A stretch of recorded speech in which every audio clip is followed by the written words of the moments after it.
I'm going to be completely honest with you here, I could barely even finish this game, and not even sure of what to make of what happened to this franchise.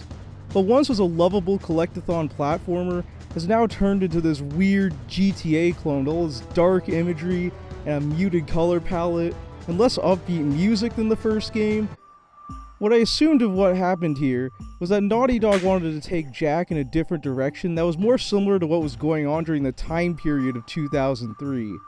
For those of you who either don't know or was too young to remember this era, this was a time period that saw games getting much more mature than they ever were before. Gone were the simplistic days of the mascot platformer, and in come the days of the more adult-oriented games.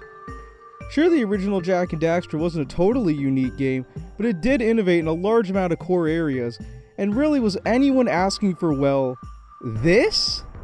That's besides the point though. This game could still be good despite the drastic changes in tone and gameplay. After all, adhering to a formula is the best way to stifle innovation, and the game could be good if it's designed well, which Jak 2 does! Kind of. No, actually, it doesn't really do that well at all. Following the secret ending of the first game, Jak and Daxter bring that weird precursor portal thingamajig to their home somehow, and decide to put the pieces together of how to make this portal work.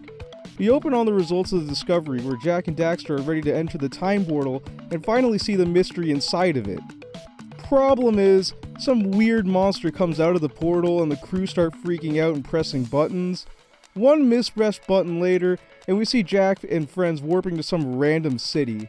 Unfortunately, the soldiers there seem to want to take Jak prisoner, and 2 years later after Jak's captured, the Baron does some pretty risky shit to Jak's body. Then after discovering that Jak now has a voice, I'm gonna kill Praxis! And Daxter finally found Jak after 2 years of freaking searching, Jesus Christ, we can finally begin the game proper. With such a great and interesting setup, there's no way this game could possibly drop the ball in this department, can it? Oh yes, you bet your furry Otzel ass it can! So what I'm assuming happened here was that this game was made in order to be as anti-Jak and Daxter 1 as it possibly can. You know how Jak and Daxter 1 had a plot that was easy to follow and not at all confusing?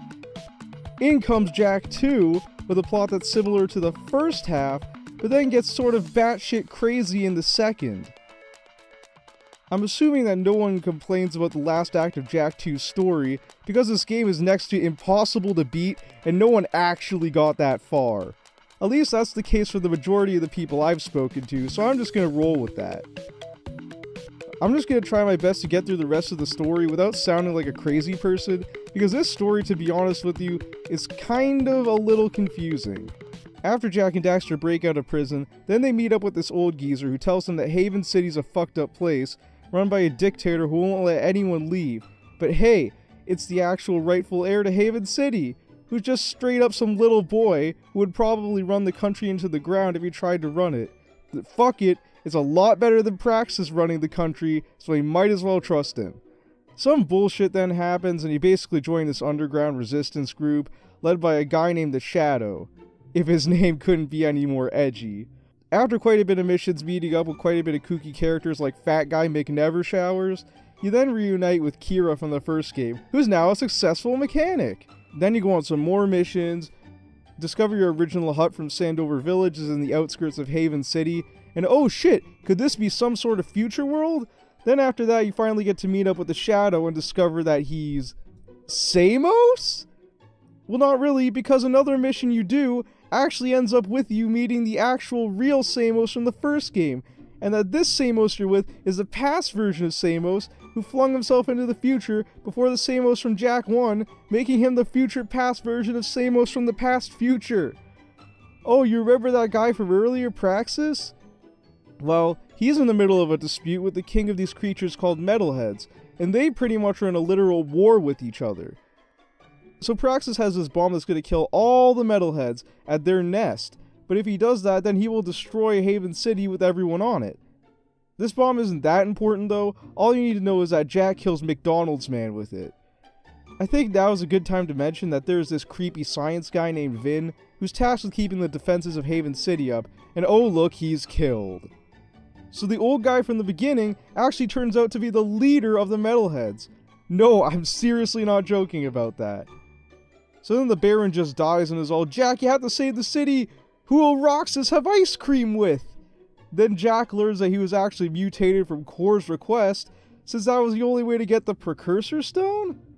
Luckily for us, the kid from earlier is Jak's future past self, and because he's pure, sweet, and young, he can unlock the power of the Precursor Stone that Praxis gave Jak while he was dying. The only reason regular Jak can't do this is because he was muted with the Dark Eco and isn't pure of heart anymore, sorta like Kingdom Hearts. Future past Samos and Jak go back to the past future past, and the present future Jak and Daxter now live in Crew's Bar. That, ladies and gentlemen, is how to make a story confusing as fuck.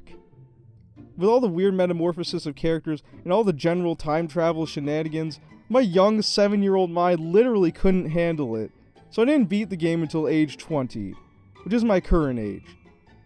Fuck. Enough about the story. I know exactly what you came to this video for. You just want to hear me talk about how hard this game is and how it ruined my life. Okay, wise guy, before we get to that, do you know that Jak 2 has Korean and Japanese voice options? Okay, I'm clearly just stalling for time. Fuck it, let's go. Jak 2, as mentioned earlier, foregoes the quote-unquote normal platforming style and instead decides to adopt the sandbox bullshit. What makes other games done in this style work is that when you're in the sandbox you can piss off the cops and shit if you want to, but it is incredibly easy to not have to do that. That isn't the case in Jak and Daxter 2. I trust the cops in Jak and Daxter 2 to not chase after me every 5 seconds, about as much as I trust a band of merry pirates to not steal my treasure when I gave them a map. In games like Grand Theft Auto, you don't really come across the police or their cars that often. If you get into trouble with the cops, it's pretty much your fault. In Jak 2, on the other hand, you constantly see cops just roaming around in the streets, which means you can very easily run into them if the hover vehicle you're using is in land mode. Alright, that's fine, I could just go into hover mode and not kill anyone so the cops won't come after me. That would be fine and dandy if it didn't also mean if I hover into air, I get me ass crashing into 20 million hover vehicles, which also include the hover vehicles of the cops. The cops then try their damnedest to kill me faster than the saber-toothed tiger kills a weak as shit caveman. Jak 2 isn't all about the sandbox aspect though, there's quite a bit more to it, so let's get doing it. So basically you go around doing missions that the Underground Resistance or someone else gives you, and these missions can basically be anything, from a hover bike race to a gun delivery. They take up a majority of your playtime and are pretty much the reason you should buy this game. I mean, no shit, considering the sandbox isn't any fun to screw around in. Well, it is occasionally, but like I said, the cops are just a big pain in the ass and I don't want to deal with them. The level design ranges from an actually well thought out and challenging platforming section to an absolute fucking rage fest that makes you want to break the disc in half. And some of the more fun missions include doing activities like storming the Palace of Baron Praxis. Now I love these types of levels because they give you an extremely easy to understand and fairly difficult to execute playstyle. There's a lot of poles to swing on, lots of electric shit to dodge. It's almost like one of the levels from the first game. Some of the more boring missions include destroying a ship at a drill platform because I love turret sections in my platformers, and they aren't at all lazy excuses to pad out a game because they're easy as fuck to program. Last but not least, some of the more, shall we say, fun missions include shit like a sewer level, where as soon as one of your companions you got in the level die, you failed the mission, and both you and your companions have the potential to die in like 2 minutes because the hit points in this game don't mean fucking jack shit. How about a cheap as fuck bridge level? Oh boy, I fucking love this one. There's a section in Haven City where there's just a big amount of water and a bunch of bridges and shit. Well, basically, after one of those missions, you have to return to this section. And oh boy, are those Haven City guards not happy to see you complete that particular mission. If you know anything about this game, then you know exactly what I'm going to talk about next. Yep, it's the fucking Zappy Gun mission, or even if a single soldier zaps your ass, you have to deal with like 5 other soldiers who all want a piece of Jak's booty, and they ain't gonna rest up until they get some. They just constantly stun you, and because you can't move for shit, you end up dying like 60,000 times. This is the mission that made me quit the game all those years ago. The fact that they expect anyone to pass this mission is completely ridiculous, and it really is only luck based that I managed to beat it on my 7 millionth try. I don't think that this game is fundamentally broken. In fact, some of the additions are fantastic.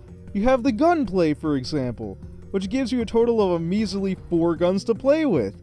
One of which is useless, one of which runs out of ammo too quickly even fully upgraded, one that has barely any ammo, and one that you'll be using the most because it's the only useful gun. Believe me, you'll be using that one the most in Jak 3 as well. But that's a story for another time. The vehicles themselves at least control perfectly fine when they aren't damaged. Oh right, and the movement. Yes, the movement is still just as good as it was in Jak 1. It's just too bad that there isn't many platforming sections to... Okay, I get it, I can't say anything nice about this game. God, even the visuals I have to be scrutinizing with, because while they're impressive for 2003, Jak and Daxter 1 was even more impressive for 2001. I feel like even the lighting is worse in this game. I don't know about you all, but I've thoroughly convinced even myself that this game just isn't worth it. The story is too confusing, the gameplay is an inconsistent mess, the guns give barely any variety to the game, if you even call them variety. Let's just all sit back and hope that when I play Jak 3, it will have aged better. Okay, who am I kidding? I hated Jak 3 more than Jak 2 even back then, but let's save that for next time.